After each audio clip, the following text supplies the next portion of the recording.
Welcome to the regular meeting of Osoyoos Town Council, Monday, October the 17th, 2016 at 2 p.m. in Council Chambers. So we will call the meeting to order first, and we have some adoption of some minutes. The Committee of the Whole meeting minutes of October the 3rd, 2016, and the regular open minutes from October the 3rd. Could we have a thank you? Campbell Rhodes, all in favor? Thank you.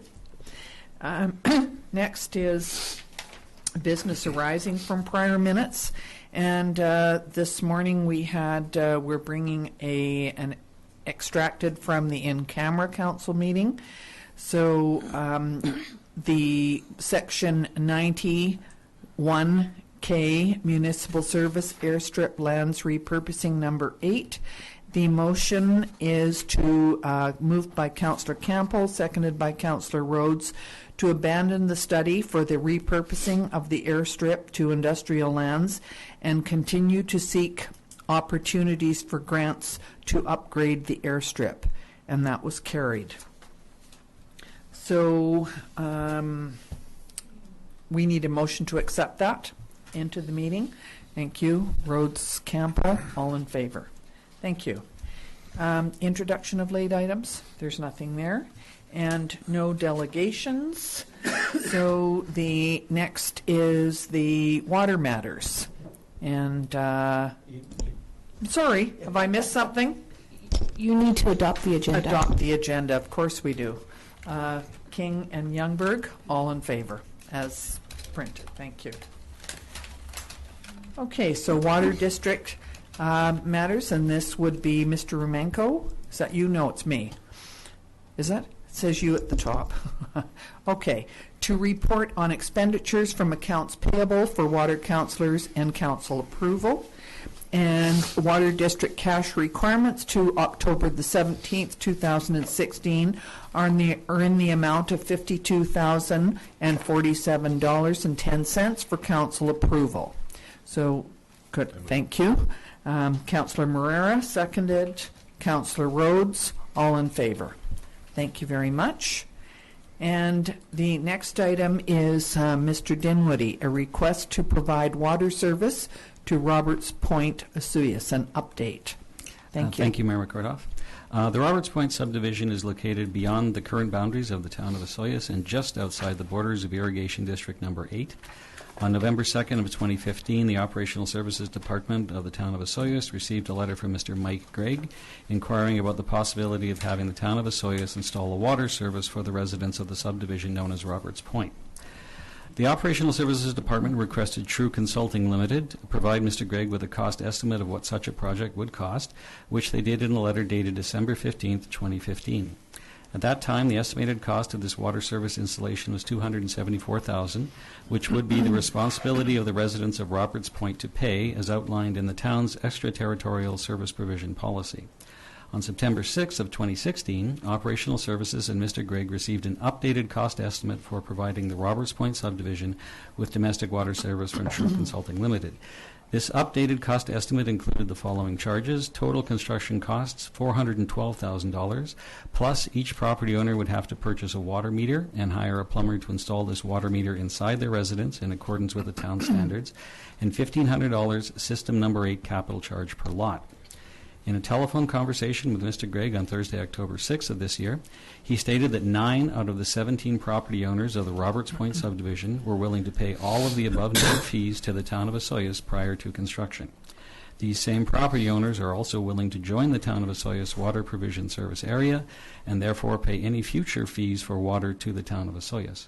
Administration is developing a latecomers agreement for Roberts Point, which will ensure that any future property owners who wish to join the town of Osoyoos water service provision area would have to pay an appropriate share of the initial capital costs of this project. The implications for the community are improved water quality for the residents of Roberts Point, which are currently beyond the borders of the town of Osoyoos. Organizationally, increased demand on the town of Osoyoos water resources from areas which are not within the town boundaries. Budget, possible increase in future budget requirements to maintain the town of Osoyoos water systems, although the cost to install the town of Osoyoos domestic water to the Roberts Point subdivision will have to be borne by the individual residents of this area. Significant dates. The contract number 2 for the rural water twinning project is scheduled to be tendered early in 2017. So in order to take advantage of possible price savings as a result of bulk materials purchasing, the materials quantities for Roberts Point subdivision water system expansion should be included in this tender. Therefore, it is important for Town Council to make a decision on this issue as soon as possible so that True Consulting can incorporate these material quantities into the next rural water twinning contract tender. Sustainability, there will be increased demand to continue maintaining the town of Osoyoos water systems. Options for Council are option number 1. Council agrees to incorporate the Roberts Point subdivision into the town of Osoyoos water provision service area and provide water service to the area under the direction of the extraterritorial policy. Option number 2 is that Council does not incorporate the Roberts Point subdivision into the town of Osoyoos water provision service area. And option number 3 is that Council requests additional information prior to making a decision. The recommendation from administration is that Council adopt option number 1. Thank you very much. Can I ask a question? 9 out of the 17, I believe, have agreed to move forward with this. Yes. What happens to the others, and how do they equitably share the costs of bringing the service down there? Well, what we're trying to do, like I said, we're working with our lawyers to come up with some sort of a latecomers agreement. So, for example, if I'm one of the 8 who said I didn't want it this year, but 2 years from now I sell my house and the new guy says, oh, I want to be hooked up, we would try and have an agreement so that they would then pay a share of what the original capital costs were going to be. In order for us to provide water to Roberts Point right now, those 9 people have to pay everything. And so Yes. that it's not fair if some guy shows up 2 years Right. from now, a new guy who doesn't know anything about this, and decides he wants in with the water, he should have to pay a certain share. So Absolutely. we're kind of working with our lawyers now to figure out a way to do that. Okay. Councillor Youngberg?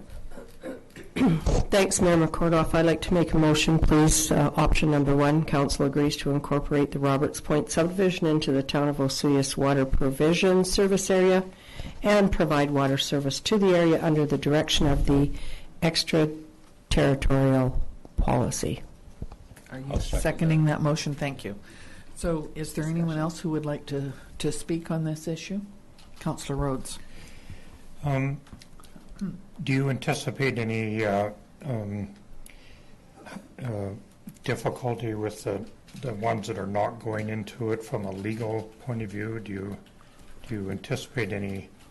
No, they just wouldn't, like we would run the service down into the subdivision, but they wouldn't be allowed to hook up because they didn't participate. And the infrastructure would go by the non-participating residents? Yes, the and, infrastructure, typically it goes in the roadway, so it would go by the non-participating residents. The non-participating residents are also going to get some advantage because when we provide water service to that subdivision, we're going to provide them with 2 fire hydrants that they do not currently have. So the people who aren't willing to pay are still going to get some benefit from this because they will have better fire protection than they currently have. So when they were here as a delegation before, it seemed like there was almost total consensus in the area. Do you have any idea what changed? Probably when they got Cost. an idea of the more realistic costs of the project, that probably what persuaded some people not to participate. And the people who aren't participating, I assume that their water wells are working fine, so they're not really that motivated right now.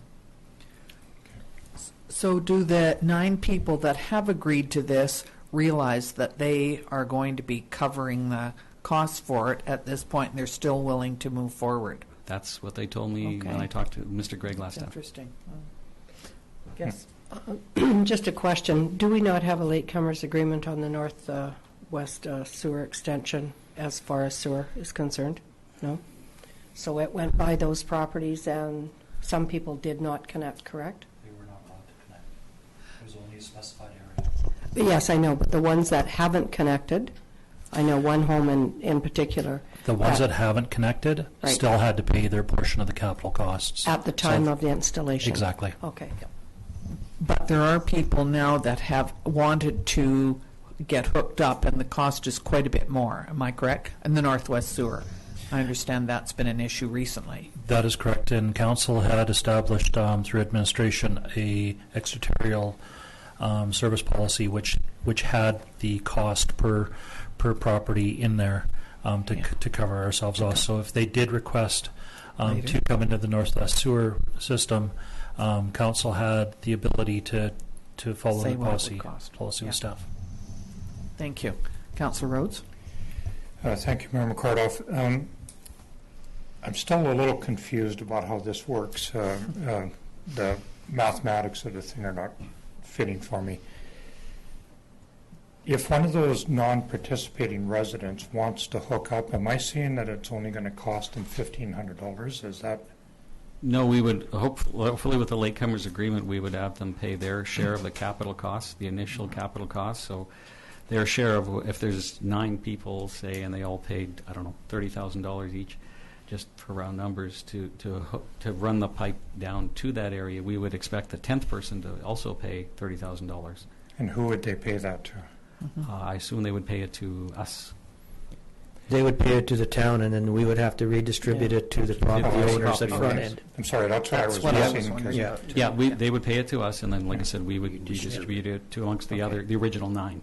I was just thinking that the $1,500 to buy the water meter and do the hookup is a lot better than sharing in the overall cost. But Yes, that's why it's not fair that No.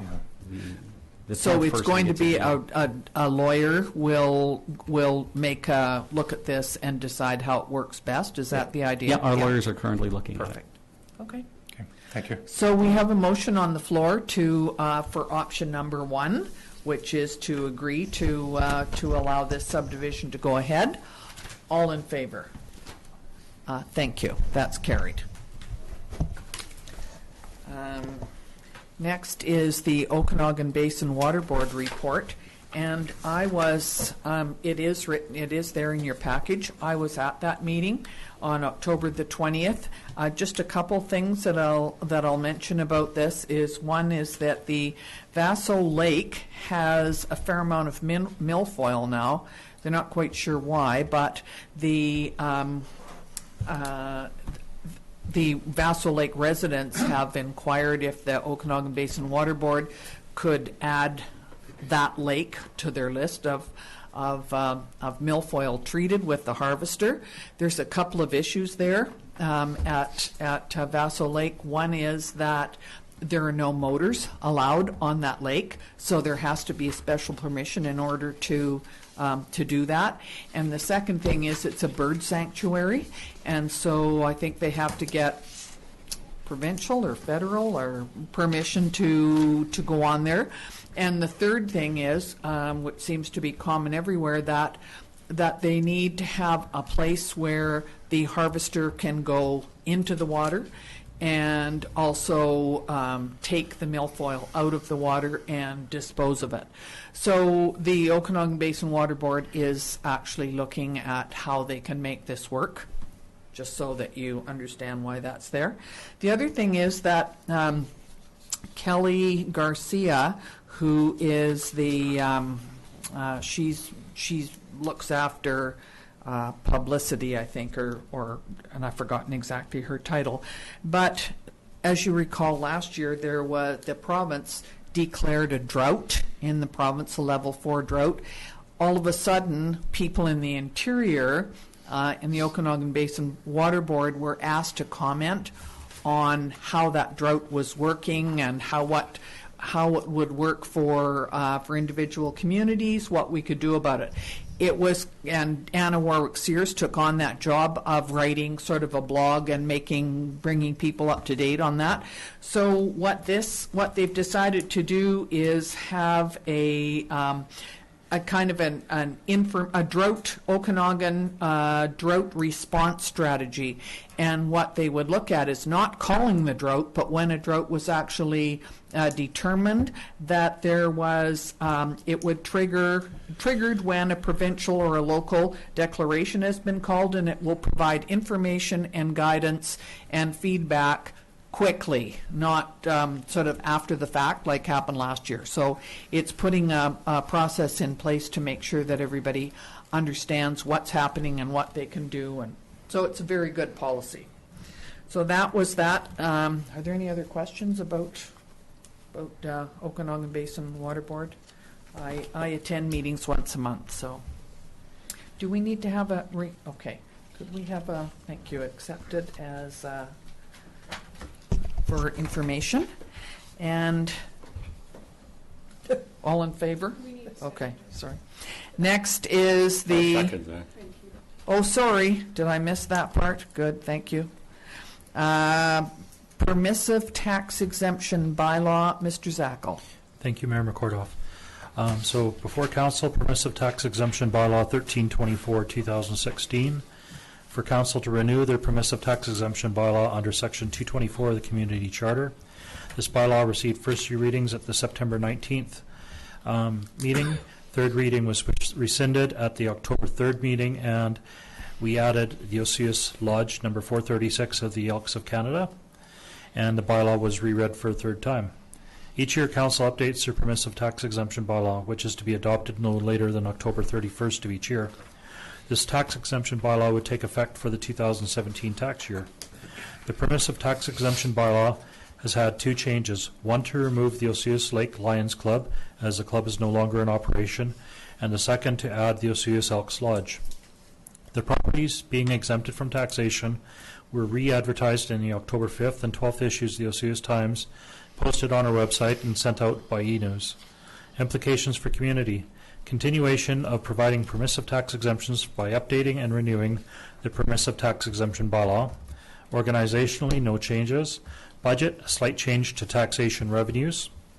Significant dates. Bylaw needs to be adopted no later than October 31st, 2016, as per Section 224 of the Community Charter. Sustainability allows nonprofit organizations and places of public worship to continue to provide services to the town of Osoyoos community. Options before council. To adopt permissive tax exemption bylaw 1324-2016. Option 2, to rescind third reading and make additional changes to permissive tax exemption bylaw 1324-2016 and reread for a third time. And option 3, to delay the adoption of permissive tax exemption bylaw 1324-2016. And staff's recommendation is option number 1. Thank you very much. Mr. Campbell. Thank you, Mayor McKortoff. I move to adopt permissive tax exemption bylaw number 1324-2016. Thank you. Moved and seconded, and we thank. And Councillor Rhodes, you'd like to speak to it? Yeah. Thank you, Mayor McKortoff. Just a quick question.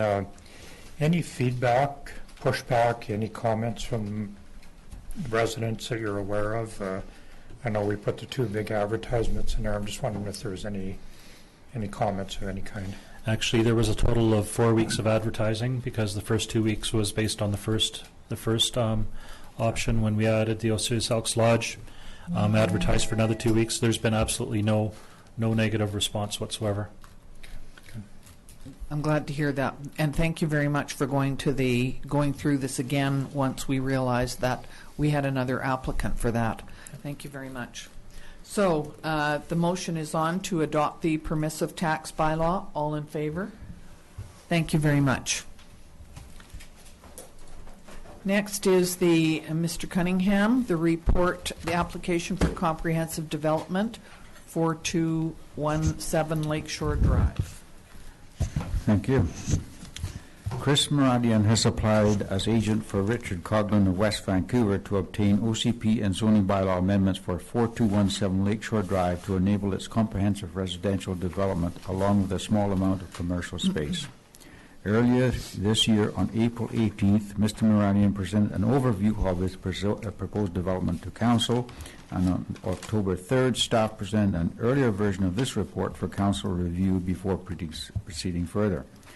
At this meeting, Council are asked to give first and second readings to the attached 3 bylaw amendments for 4217 Lakeshore Drive. One of those is an OCP amendment bylaw, and the purpose of that is to change the land use designation from tourist commercial TC to comprehensive development CD. The other 2 are zoning bylaw amendments. The purpose of one, which is to create CD9 comprehensive development zone, and the other is to add zoning definitions for, quote, a resort secondary dwelling and resort two-family dwelling. The subject property is the regular shaped 14.2 acre lot situated on the east side of Lakeshore Drive opposite Walnut Beach Resort. It lies within the town's urban growth boundary, but is presently unused. Previous uses include growing vegetables in the early 1960s, an apple orchard in the late 1970s, followed by a par 3 golf course in the early 1990s. The property contains a level area with standing water along Lakeshore Drive, and behind that it slopes up to the town's eastern boundary with gradients ranging between 10 to 20%. Attached to this report are a phased development plan, which is part of the zoning amendment bylaw, and a photo illustration showing 2 4-story buildings at the base and mixed ground entry housing rising up the rear slope. Build-out will be undertaken in 7 phases over several years. The types, quantity, and sequencing of housing are shown on the phased development plan and repeating on the following table for Council's convenience. The developer and staff have collaborated closely to finalize the building plan shown in the table, which, compared with previous versions, increases certainty by reducing building options and balances the respective share of residential and tourist units. Total build-out of the property will include 234 to 274 dwelling units, of which 88 single-family dwellings and terraced townhomes will be reserved for resident owner occupation or long-term residential leasing. The remainder will be made up of 146 to 164 resort dwellings that can be rented out for tourists, including resort secondary dwellings and single-family dwellings, resort two-family dwellings, and resort multiple-family dwellings in terraced townhouses and apartment formats. Some commercial space may be included on the ground floors of the apartment buildings, depending on the market. To avoid unfair competition with our hotel and motel industry, the resort units will be restricted to minimum stays of 1 week and will have to be part of a strata operated by a licensed strata council in accordance with an approved rental pool scheme, along with provincially required guest registration, payment of room taxes, and applicable municipal bylaws. Our zoning bylaw already includes such requirements as definition of a, quote, resort multiple family dwelling, but a companion amendment bylaw is required to add similar definitions for a resort secondary dwelling and a resort two-family dwelling. Because of the enforcement problems we have generally experienced keeping short-term rentals out of dwellings supposedly reserved for regular owner occupation, which we can expect will be exacerbated by online rental companies like Airbnb, we will seek legal advice prior to the public hearing on how best to enforce restrictions, such as through housing agreements or covenants. I've already contacted our lawyer, and he said the best way of proceeding would be through a bylaw, which would deal with the issue under a housing agreement. And the purpose of the housing agreement would be twofold. First of all, it would keep illegal rentals out of the residential units, and secondly, it would make the residential units comply with the strata requirements that I just mentioned. And he also specified that such bylaw would have to be part of the record for the public hearing. The mixed residential, tourist accommodation, and commercial uses proposed for 4217 Lakeshore fit well with surrounding developments in the area. These include the Sonora Ridge Estates and Chardonnay Court single-family residential subdivisions bordering on the subject property's southern boundary, and Walton's RV Park south of 36th Avenue. Walton's Beach Resort on the west side of Lakeshore Drive contains a mix of hotel rooms and residential and resort multiple-family dwellings. Village on the Lake to the north is a multiple-family residential development. Mr. Mardian has practiced due diligence by supporting this application with the following detailed and thorough background reports, all of which are accessible on the town website under reports. First, an environmental site assessment. Second, a geotechnical assessment. And third, a servicing design report. All reports are being reviewed by staff and additionally by TRU for servicing issues. The environmental assessment concludes that no unsafe chemical residential residuals remain from the past agricultural use of the property. The geotechnical assessment evaluated the suitability of the site for development and the presence and the extent of any geotechnical constraints. After extensive field and lab testing, no concerns were identified with slope stability, but many construction safeguards were recommended for managing the property's extensive surface and groundwater conditions. These recommendations were taken into consideration in the servicing design report, which after thorough review by TRU was modified so that all roads and sidewalks, stormwater, and sewer and water systems will meet town quality standards and will safeguard us from any onerous obligations for undue maintenance and premature repairs and replacement. One important feature of the applicant's proposed stormwater management plan is to use the two small ponds on the level area between the two future apartment blocks for stormwater attenuation pardon me, and purification before discharging into Osoyoos Lake through a pipe under Lakeshore Drive. The pond surrounds will be carefully landscaped to enhance their ecological benefits and recreational values. The applicant will gift the whole area as a public amenity for parkland, site area yet to be determined, which will be accessible from both within the property and the adjoining public sidewalk. The applicant will construct along the eastern side of the Lakeshore Drive right-of-way. The applicant is also working with staff on the possibility of developing a dock for use by their patrons to be accessed to the town's lakeside sewage lift station property north of Walnut Beach. The proposed development could generate considerable traffic. Accordingly, the applicant will commission a traffic impact study with terms of reference and consultant selections satisfactory to the town, which may identify needed improvements to the local street system and any cost sharing. If Council gives first and second bylaw readings today, work on the traffic impact assessment will start immediately, so it's available as soon as possible for Council review and availability for the public hearing. And I have been in contact with the applicant and forewarned him that it was Council's wishes to get that study as quickly as possible, so I urged him to arrange his engineer to contact our engineer and set up a meeting with myself so we can get started on that as quickly as possible. Referring to the attached bylaw for the CD9 Comprehensive Development Zone, it can be seen that staff proposes an innovative zoning approach to contain front-end costs. Instead of the common practice of requiring the applicant to provide full details on all aspects of their proposed development upfront, in this case they can fulfill part of their submission requirements by successfully applying for individual development permits prior to commencing each phase. Options. Council gives first and second readings to the bylaw amendments ready for proceeding to a public hearing after they receive a legal opinion on regulating short-term rentals and the results of a traffic impact assessment. Or option 2, Council requires more information. Impacts. Community will bring a currently unused property into full protective use for housing community residents, attracting newcomers into town, and contributing to tourist development. Organizational. Considerable continuing workload for planning and development services and to engineering. Budget will generate considerable town revenues from property taxes, DCCs, service connections, and development and building permit fees. Significant dates. Applicant wishes to start building next year. Sustainability will promote economic, social, and environmental sustainability by broadening our economic base, diversifying housing choices, developing at relatively high densities, encouraging sensible environmental design, and adding to our park system. Recommendations. Because of the value of the proposed development for the community and the applicant's due diligence demonstrated in developing their plan, staff recommends that Council separately and give first and second readings to the following 3 bylaw amendments. First, official community plan amendment bylaw 1230 period 16 to 16 for changing the land use designation from tourist commercial TC to comprehensive development CD. Next, zoning amendment bylaw 1085.96 216 to create CD9 comprehensive development zone.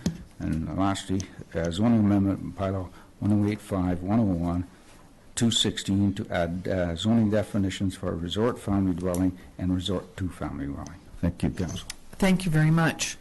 After this is done, there will be a public hearing on this, a public meeting.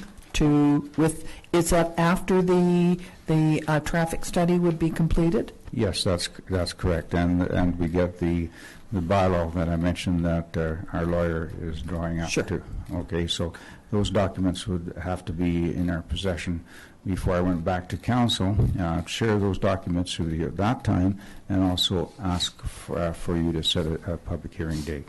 So you're thinking maybe the spring is. Well, no, maybe before then. It could be a month, 6 weeks, something of that nature. I wondered how long these would take. Okay. Councillor Rhodes was first, and Councillor. Yeah, go ahead. Thank you, Mayor McKortoff. I know in the overall scheme of things probably doesn't have much relevance at this meeting, But I wanted to ask about the 5-tiered residents that are in the photograph on, I think, the northeast corner of it. Would those buildings be interrupting sight views from residents that are behind there? I notice there's a photograph with all of the inserts in it, but My understanding is that they won't, but I've placed forewarning on the applicants that they should be prepared to come into the public hearing with elevations to demonstrate what, in fact, the real impact of those buildings and any others would be on properties behind them. yeah. I understand that there's the developer and the owner are strongly motivated to move this forward as rapidly as possible. If you ever wanted to polarize a community and stop developments from moving forward, that's one of the primary things that would do it right off the bat. So, I passed on the information to him that a development just up the road from here was in fact thwarted because of that very issue. So he's aware of the problem of the community, even though that the residences that we're talking about are not within town boundaries, but we consider them to be our good neighbors. Sure. thank you. Councillor Youngberg? Thanks, Mayor McKortoff. Director Cunningham, do we not have an elevation bylaw in place for developments of that kind regarding that 5-story building? So if I were to go and build a 5-story building today, don't I have an elevation restriction? These are 4-story buildings, and this is a CD zone, so the actual development standards are drawn up specifically for the project with an eye to the site conditions and the overall development concept.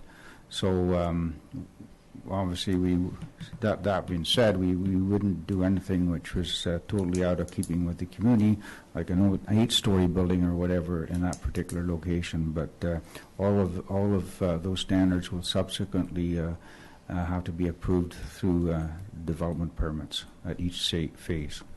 And is there parking in each of those buildings? The parking arrangements for each and every one of the 7 phases will be worked out as we proceed, and we'll come to a reasonable technical solution as to what will meet the needs of the day. Mm-hmm. Okay. Based on that, I'd like to make the motion to pass number 1.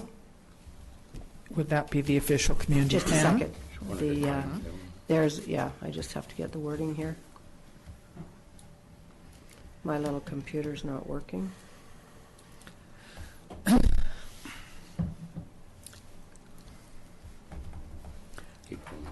The motion, the first one is the official community plan amendment bylaw. Am I? Okay. Yeah. All right. Option number 1. Yes, we have to do them separately. So that you're doing option number 1, but we have to do each one of those separately. The community plan, the 2 zoning. Number 5 under the recommendations, there's 3. Right, I saw that, but Yeah. I thought we can do number 1 first and do this second. Or you want to do the official community plan first? That's according to my list. That's what comes first on Okay. here. It's at the bottom of mine. So you're moving the adoption or the official community plan be read for the first and second time. Right. Okay, is there a seconder for that? Thank you, Councillor Campbell. Did you want to speak to that? I was okay. to the next one. My thinking is we should vote on that first. Yes. Okay, so all in favor of that? Thank you. So the second motion would be the zoning amendment bylaw to be read 108596. Is there someone who would like to move that one? Thank you. Councillor King, seconded. Councillor Campbell. Could I just ask a question? Yeah, absolutely. You can I just speak want to to clarity. that. What's a CD9? We already have a CD8, so it just happens to be the next one in the series. Okay. I just want clarity Okay. on that. Comprehensive development. Yep. Okay, so You could have made the answer more complicated than that just to make them feel better, but ask me. On reflection, I could probably come up with something very interesting on the given time. Like maybe there's a 9.5. So it's been moved and seconded. All in favor? Thank you very much. And the third is the zoning amendment number 1085101. Councillor Youngberg, Councillor Rhodes. Anybody want to comment on that one? Thank you. All in favor? Thank you very much. Thank you very much, Council. So that's done. The next is the council report, meeting report for Councillor King, and there's also one for the mayor. Could we have a motion to accept those? Do they have to be done separately? Can they be done together? Thank you. Thank you. Councillor Campbell, you seconding that? Thank you. Moved and seconded that we accept those two reports. All in favor? Thank you. Next is I'm glad Mr. Davis is here because I have no idea what he's talking about, direct digital controls, and this is a budget amendment. Mr. Davis, thank you. Thank you, Madam Mayor. Staff has an emergency at the Sonora Community Center relating to the roof and would like to allocate funds from the direct digital controls to cover the expenses. The roof was being budgeted for 2017, but upon further investigation, it needs attention ASAP. The roof has had some minor leaks, especially when we receive large quantities of rain. During our flash floods, we did get some leaks, but nothing during regular rainfall. Last winter, we had a plug downspout, which caused some issues as well, but after it was cleared, the problem seemed to subside. During a roofing inspection for the upcoming budget, we received notification that one section of roofing needs attention and should be fixed. The patch cannot guarantee the problem leak area. Staff received a quote to do the entire roof from two businesses, and the cost to do the entire roof is between $75,000 to $107,000 plus GST. If we utilize the funds from the direct digital controls and move that project to next year, we can allocate $60,000 to do the section of the roof that needs attention ASAP. The direct digital controls were set up as a request for proposal and nothing has been awarded. The specifics of the RFP included the rooftop units, lighting, exhaust fans as the most important items to have included as part of the controls. We received two proposals with only one being close to the allocated budget, but it did not include all aspects of the RFP. Staff would like to include the direct digital controls for next year's budget and utilize those funds this year to make improvements to the roof. We would have to include the remaining section of the roof in next year's budget as well. In light of this past week with the heavier than normal rainfall, especially this past weekend, we had leaks in the gymnasium as well. Staff would like to get both sections of tar and gravel repaired. If we are doing the repair on one section, it would be optimal to get both areas completed at this time. Otherwise, we may have major interruptions in service. Emergency funding is available to cover these repairs along with the budget for the digital controls. Staff will follow the budgeting or the purchasing guidelines and plan to have a report back at the next meeting of council on the 7th of November. In terms of implications for the community, having the Sonora Center fully functional is important to the community and its many uses. Organizationally, staff involvement to get a contractor on site to get the work done ASAP. In terms of budget, depending on what needs to be done, it could cost anywhere from $80,000 to $100,000. We won't know the exact cost until the roof is torn off and we can see what's underneath it. In terms of dates, we'd like to do this ASAP.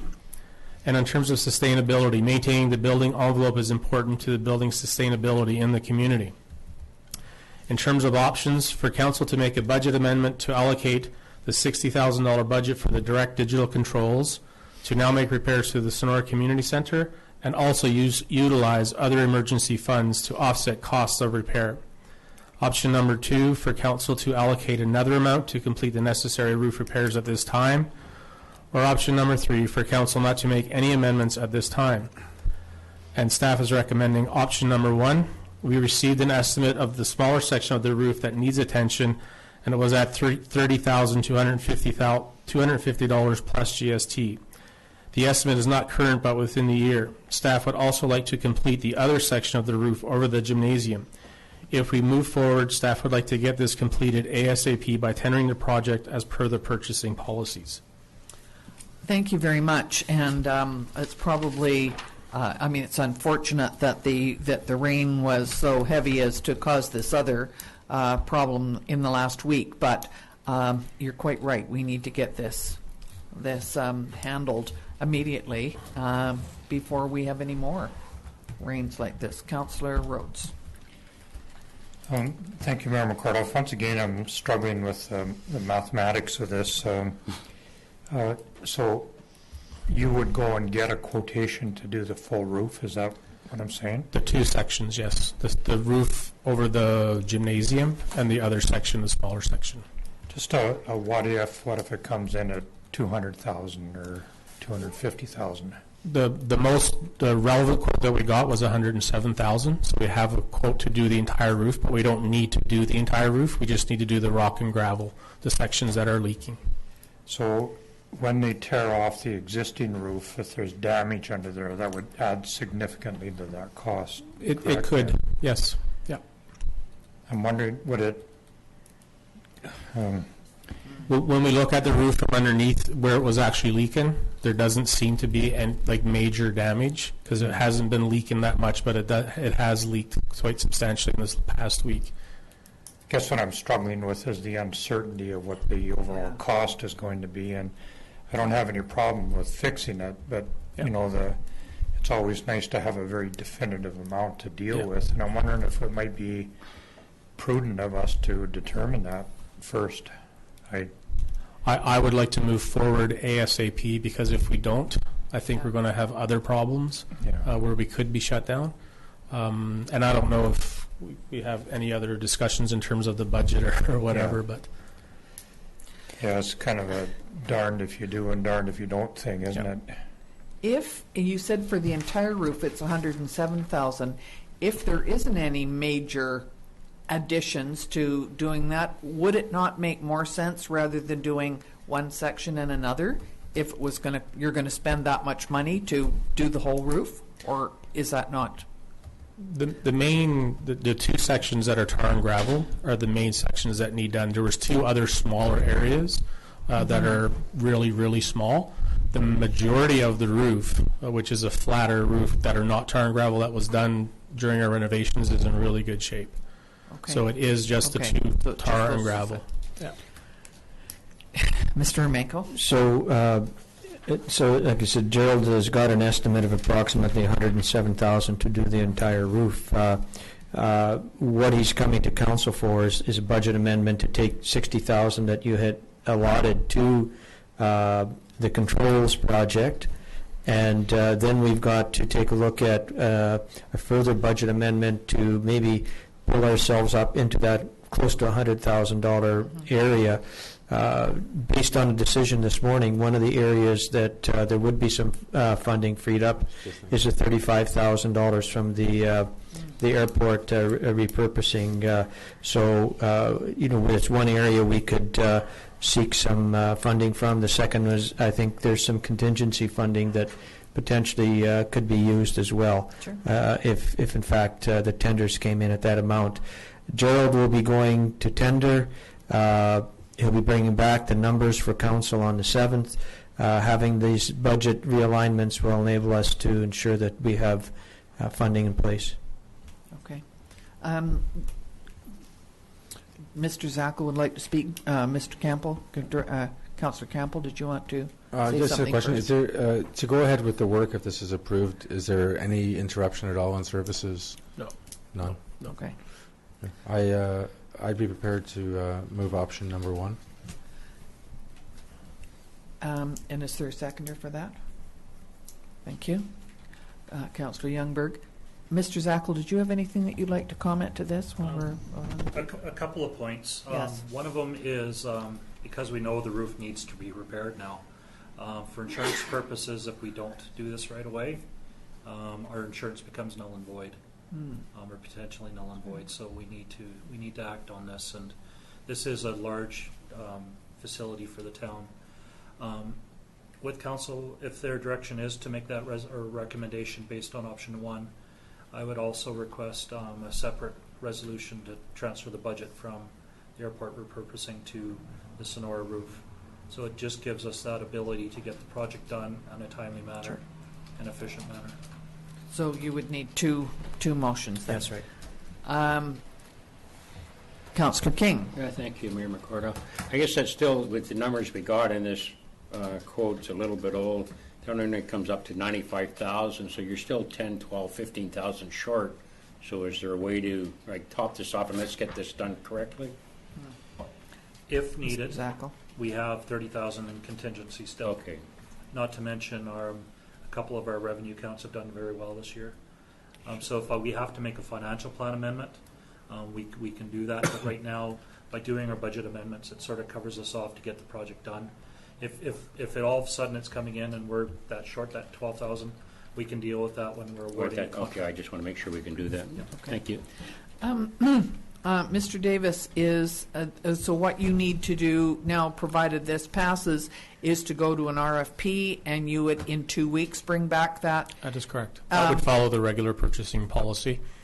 Is there any way that if this that we can get that done before then, by having a resolution of council, if need be, earlier than that? I just hate to think that we may get more rain, and the sooner the better. Or is that perfectly acceptable to wait 2 weeks? There is a provision, that I have the ability to spend money in emergency measures to move a project ahead and report to council. Yes. I think we'd like to see the funding in place so that, in fact, if the RFP comes in, we could make a decision if we needed to. We could make that move. So that's why we were looking for motions to support budget amendments, so that Director Zacho has the funding in place. So a third motion speaking to 90 plus 35 is so another probably $20,000 from contingency funding up to a maximum of $20,000 would help as well, potentially to cover off, hopefully from some unforeseen expenses. So let's do the first one. Do we have a mover and a seconder for option one? Yes. Okay, so that would be to allocate $60,000 budget for the direct digital controls, and so that's the first motion. So we've had it moved and seconded. All in favor? Thank you. The second motion is to transfer from the budget $35,000 into repurpose. To the Sonora Building Fund. Yeah, to repurpose the budgeted amount for the airport airstrip repurpose study to the Sonora Center roof. Okay, so who would like to move that? Moved, seconded, Campbell King. Up to 35. Councillor Rhodes, would you like to speak to that?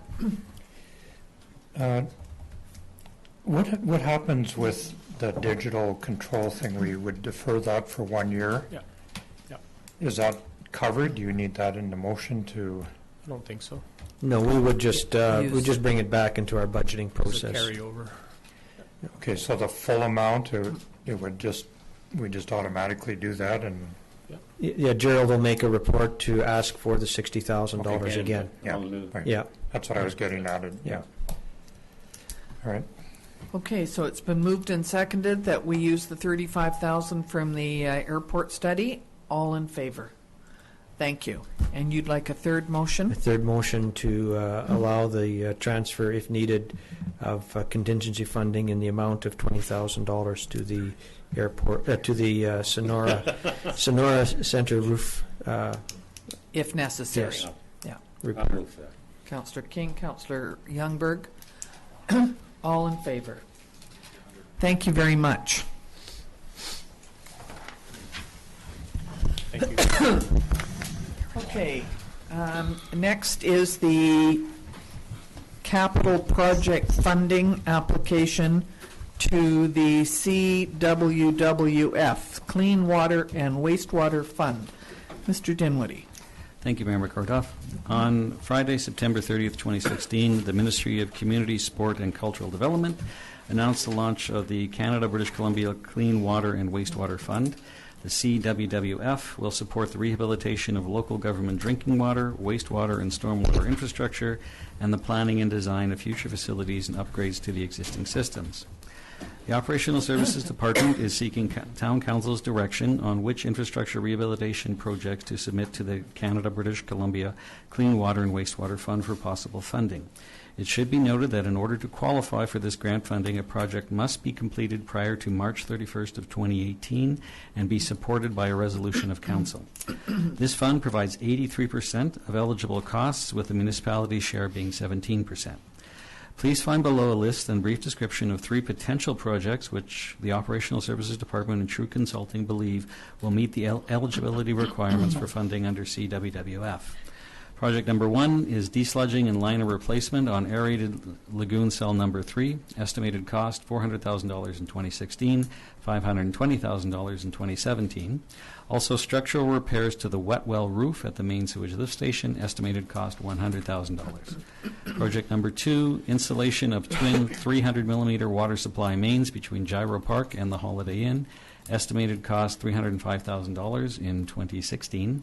Project number 3, installation of approximately 2.1 kilometers of 250-millimeter water main from Nighthawk Drive to 32nd Avenue, largely located in the Highway 97 corridor.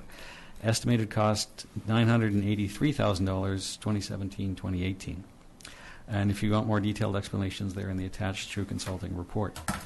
The implication for the community: improved wastewater processing capability, upgrading the distribution capability between East and West Osoyoos, and creation of water system redundancy, and significant improvement to the water quality of the municipal system as a result of better looping. Organizationally, replacement of infrastructure which has reached the end of its service life. Budget-wise, by having the CWWF pay for 83% of the project costs, the town is scheduled to complete with their own funding. There should be additional funds available for other infrastructure improvements not eligible for this funding. Significant dates: the deadline for submitting project applications is November 23rd of 2016. In order to allow True Consulting sufficient time to adequately prepare our project applications, Town Council should make a decision on which projects to submit as soon as possible. Sustainability: the new infrastructure will improve wastewater and water quality in our community for the next 20-plus years.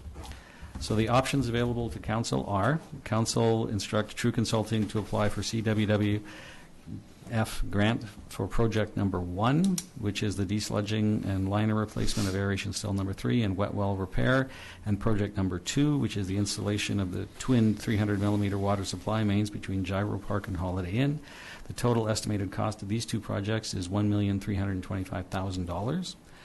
Option number 2 is that Council instruct True Consulting to apply for CWWF grant for project number 2, which is installation of the twin 300-millimeter water supply mains between Gyro Park and Holiday Inn, and project number 3, which is installation of approximately 2.1 kilometers of 250-millimeter water main from Nighthawk to 32nd Avenue, largely along Highway 97. The estimated total cost of these 2 projects is $1,288,000. Option number 3 is that Council instruct True Consulting to apply for CWWF grant funding for project number 1, which is the desludging and liner replacement and wet well repair, and project number 3, installation of approximately 2.1 kilometers of 250-millimeter water main from Nighthawk Drive to 32nd Avenue, largely along Highway number 97. The total estimated cost of these 2 projects is $2,003,000. Option number 4 is the Council requests additional information prior to making a decision. Administration recommends that Town Council adopt option number 3. Thank you. Mr. Romanko? I guess when I read the grant criteria, I missed this element of the planning expenses, and I'm wondering if we shouldn't include in the for the option number 3 when we have all our sewer projects. Oh, the design of the main sewage lift station? Design of the lift station. We could possibly include that as well. I do not know what that cost would be right now, but I've asked True for an estimate. And they Okay, have that back to me. maybe we should do that, if I can recommend that to Council, that we include a design figure in there as well. Because if it's, $150,000 or something like that, it's not going to make that much of a difference in terms of size of the project. But that's my recommendation I'd make. Okay. Well, essentially, that means that 83% of those costs would That's be covered. right. Yeah. Makes sense to me. I thought it was interesting that the water main supply from Gyro Park to Holiday Inn is kind of on hold because the province requires the town to obtain tenure over the lake bottom. Yes. That sounds like a bit of a zoo, doesn't it? So Oh, that's it's why a- you have not included that one in this list at the moment. Am I correct? No, it's included in the list. It's number Yeah, 2. it's not the one you recommend, though. No, Yeah. no, because it's if by doing projects 1 and 3, we're getting the biggest amount of grant money we could get. So they might as well pay for the most as opposed to the other ones. Councillor King. Thank you, Mayor McKortoff. I guess that was my question. Is there a cap on how much you can ask for? No. And if you're successful, they give it all, or they chop some of it, possibly? I can't answer for what the Yeah. people Okay, administering and then the I guess funds my would say, other but question would be more to Jim. Our cost would be about 400,000 if this was successful. Does that fit into a budget timeline? 340,000 would be our portion. Actually, if we were to get the sewer funding, it would give us then the ability to build the main lift station on our own rather than needing grant funding to Okay. make that happen. Okay. So that's a benefit. Not to mention That would be a good the water idea. twinning.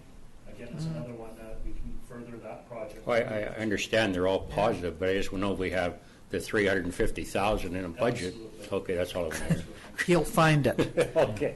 Councillor Rhodes? Well, I'll make that motion based on the wording in number 3 with that added design cost. With the addition that Yeah. that Mr. Romanko suggested, Okay. and you seconding that motion? Yes. Okay, have we got that in there? Yeah. Mrs. Hilson? Yeah, Councillor Campbell? Councillor Rhodes, Councillor Campbell. maybe we should have you read it back if you don't mind. Yep. Yeah, thanks.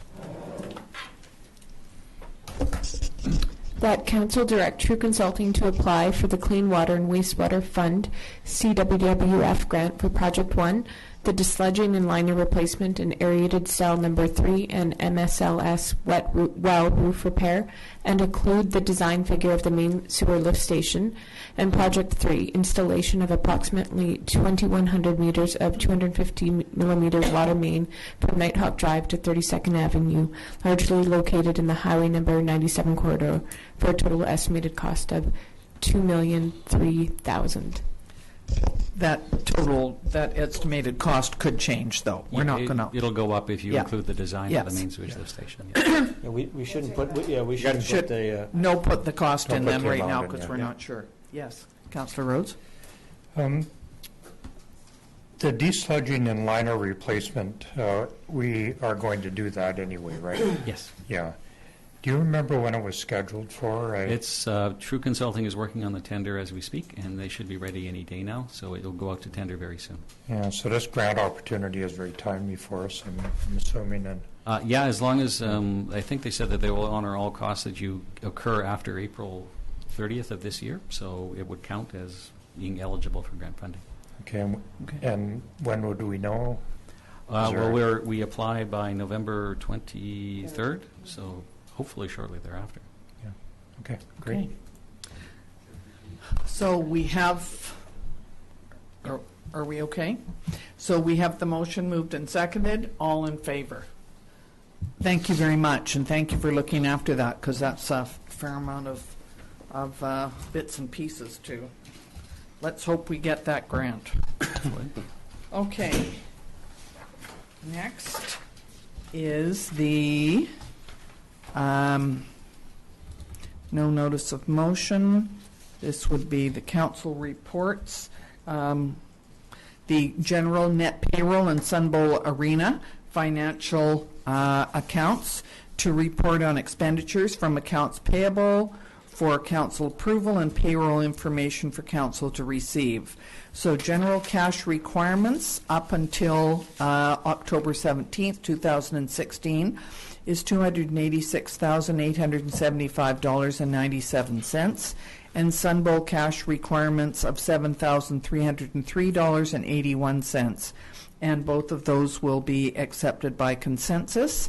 And the net payroll accounts of $72,751.34, and that's for information. Okay, next is the summary of building permits. Remember it? Okay. So this month, total for the month is $1,244,659, and the total to date for 2016 is $5,702,594, and the total to date 2015 was slightly less, $5,248,050.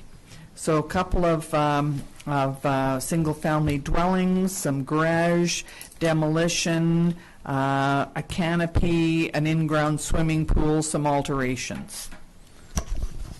So that's that report. And Motion to accept that report. Thank you. Rhodes Youngberg, thank you very much. And no committee reports. So all in favor? Sorry. Committee reports? No. A CAO report. Thank you, Mayor McKortoff. Just a few of the things that the administration has been involved in for the last couple of weeks, starting first of all in community services, where the office renovations have started at the Sonora Center and should be completed within the next 2 weeks. Staff is working on the 2017 annual budget requirements. Automatic doors were getting installed at the main entrance at the Sun Bowl Arena.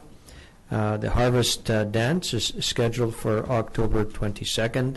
And this year there's a Halloween Carnival is scheduled for October 31st, where the Sonora Center staff are partnering with the Elks Lodge to host a fun-filled event with games, prizes, etc. Upcoming adult programs include pickleball workshops and digital photography. Work has started on the Winter Leisure Guide in response to community feedback. There will be some new adult programs and special events offered. Possible options include self-defense, swimming lessons, wine and paint nights, and movie nights. In terms of operations, winter preparations are well underway with irrigation lines being blown out and washroom shutdowns. Myself, I've been in, the directors and I were involved in business planning last week.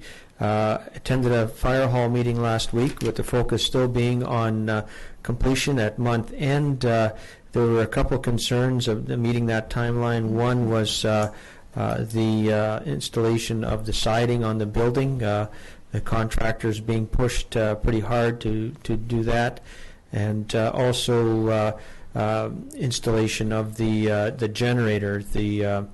As we have not received it yet. So had a phone conversation with the resort municipality. A representative from the province is doing. They're doing a research, an assessment of the resort municipality project. So all communities, RMI projects, communities are being interviewed. Went to the corrections center for a tour. Also had meetings related to the canal trail paving, and also we're making plans to make the trail fully accessible by making the tunnel under the highway accessible to. So we had some designs that we were looking at. So we're hoping that project was supposed to start this week, but it hasn't started as yet. We'll be meeting next week with the developer on the Richter property to further move that project ahead. So that's my report for today. Thank you very much. We need to have a motion to accept that report. Thank you. Councillor King, Councillor Youngberg. All in favor?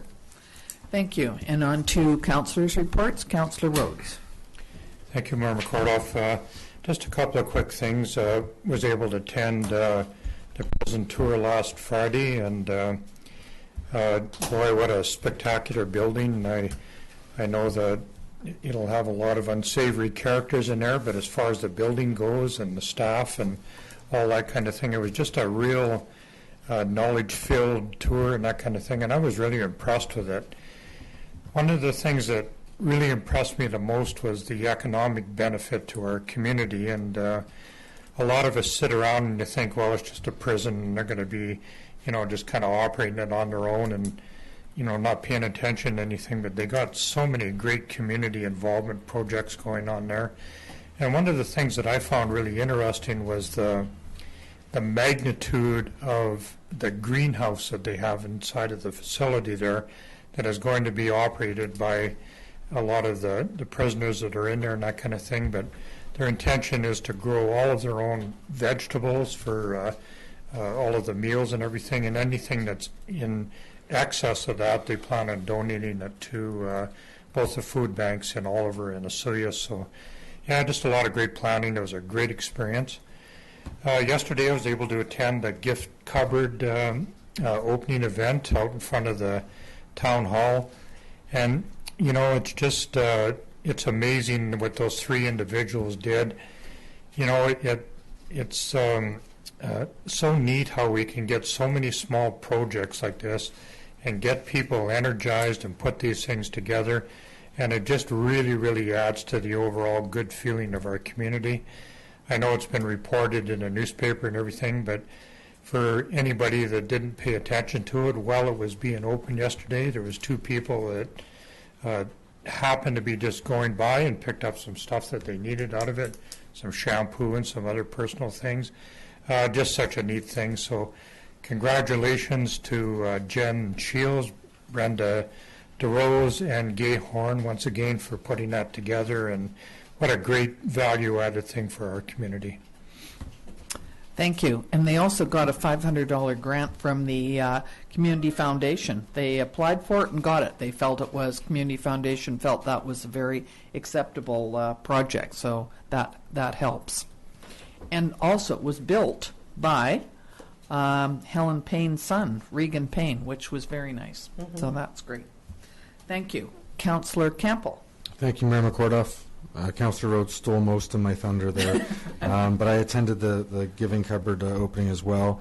And yeah, I mean, Gay, Jen, and Brenda, amazing job. And it's no different to me than the Piano in the Park project, where just people in the community have an idea that betters our community and make it happen. And outside of those three, all the contents of that Giving Cupboard, which came from all different areas of the community. So pretty amazing. Last week I also attended the Aboriginal Education Enhancement Agreement signing, which was quite the experience. I guess this is the third or fourth one now. And watching these agreements being signed on these handmade First Nations drums that were going to be hung in the different schools was pretty amazing. I also went on a tour of the Correction Center, and I guess blown away and thankfully hadn't my first time seeing the inside of a correctional center. And to Councillor Rhodes' point, the idea of what they can bring to a community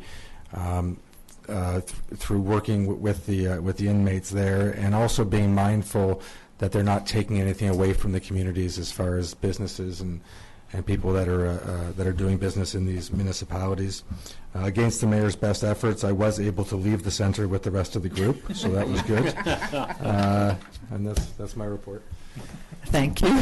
Councillor King. Thank you. I guess it's ditto on the last two councillors.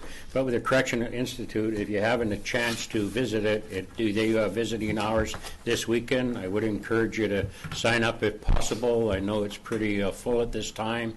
Thanks to the ladies for the gifting cupboard. I think it's a great initiative in town, and if you haven't seen it, stop by in front of town, look at things maybe to put in that other people might use, or help yourselves to something you might need. Thank you. Councillor Youngberg. Thank you, Mayor McKortoff. Ditto to the cupboard ladies. That's just a great asset to our community, as everybody has said. Also, just regarding the correctional facility tour, I just really was very much in agreement with all the comments that have been made. The security system is just state-of-the-art, as well as the technology. It'll be a real asset to the South Okanagan. I think it was once said we won the lotto, and I think we really did. We just got so many people living in our area, both Oliver and Osoyoos. That's a benefit to all our businesses as well.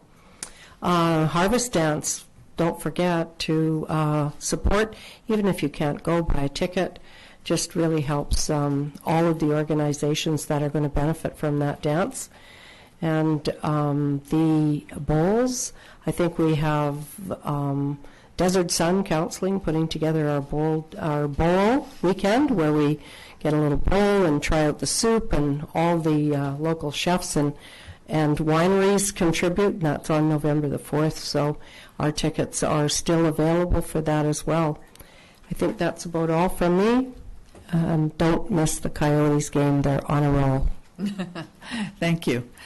So just a little bit more. We were all at the Okanagan Correction Center. So the grand opening is on Friday. That's the 21st.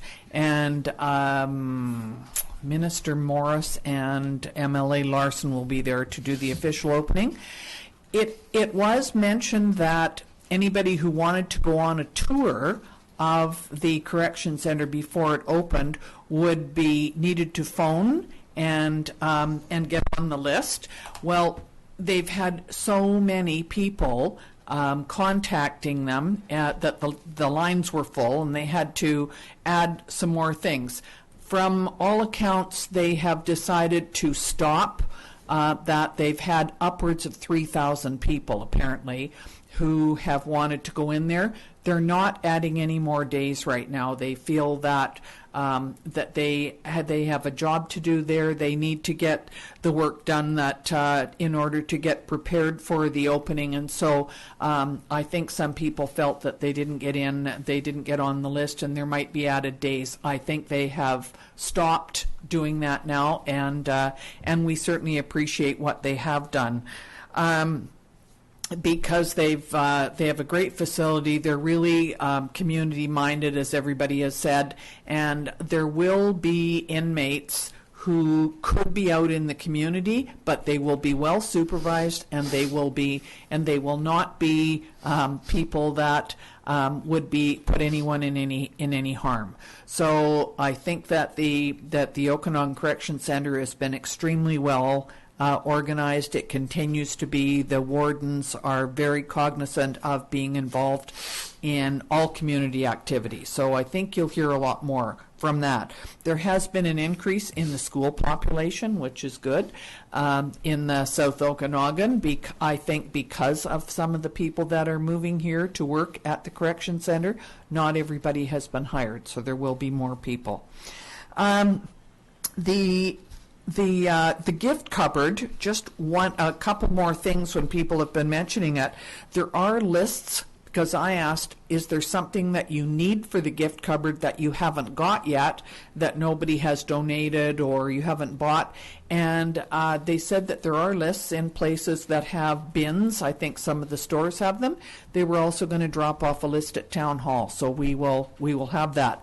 The other thing I think they mentioned was that it's the only one in Canada, I believe. There are some in the States, so we're hoping that there may be other communities that would pick up on this and follow their example of Jen, Gay, and Brenda. We thank them. One more thing. Last week I went to the School District 53, the Education Committee meeting, because the public was invited. I found it, from my background in teaching, I found it very interesting. Each school, principal, vice principal, sometimes a teacher got up and spoke about their projects for the year, what they were focusing on, how they got the students and the staff involved, because there's kind of a new program that's out with the Minister of Education this year, and I think it's going to take a fair amount of organizing and learning and trial and error to get it all done. One of the things that I found was that they all seem to have was self-regulation. In other words, looking after yourself, thinking about what's important to you, how can you make a difference in your community, how can you be sensible and look after yourself. So I commend them all for doing that, and I think that anybody who's interested in attending the education sessions of the school district, they happen once a month. They're outside of the school board meeting. So that's all that I have for today. Thank you very much, everybody. Could we have a motion to adjourn? Thank you. Councillor Campbell, Councillor King, all in favor. Thank you. What do you think of that?